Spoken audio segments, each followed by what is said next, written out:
I decided to study abroad because I always knew I wanted to at some point when I was in college, and the comm department actually has classes that you can study abroad for.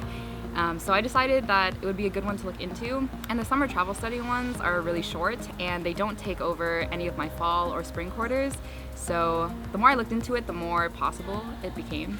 I had many concerns going into it. My parents especially were worried about safety. I was also worried about my academics because I didn't want to take a whole summer and take classes that I didn't need. And then also funding, I know, is always like a big problem for everybody. All of the concerns over time, I found ways to work around them, or I had many counselors and people who helped me out. So it all worked out in the end. And academically as well, study abroad really helped me out.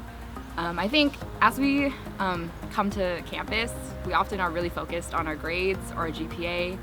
And going to travel abroad, I almost fell back in love with learning because there's not a lot of emphasis on what grade you're getting or if you memorized X, Y, and Z.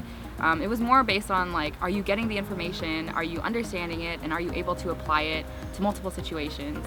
And so it made me more excited actually to come back in the fall. So I funded my study abroad program with the help of the IEO office. I actually got one of the scholarships to fund the full program.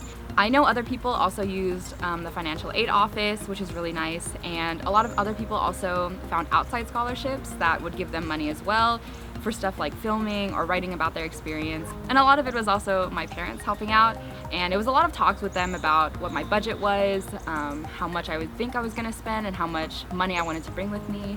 I chose to go to an Asian country, so my identity as an Asian person was helpful and also not.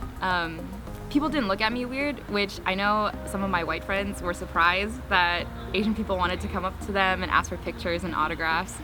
But for me, it was really hard because I actually don't speak any Chinese or Cantonese, so being in that space where people assume that I can speak, it was almost sad because I couldn't say anything to anyone.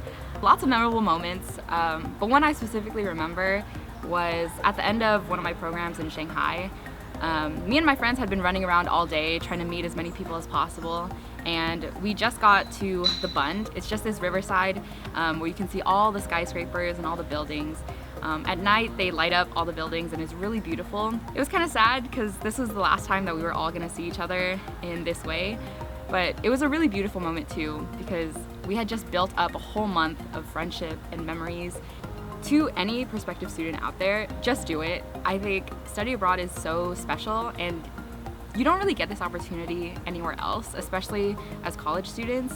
The fact that as for summer travel study, we get to spend a whole month with these people and you get to navigate an entire new country with the same people, it's really special and it's really unique. I would also say don't be afraid of any identity that you have or anything that's holding you back. There's always people to help you, and there's always resources out there if you're just willing to put in the work and look for them.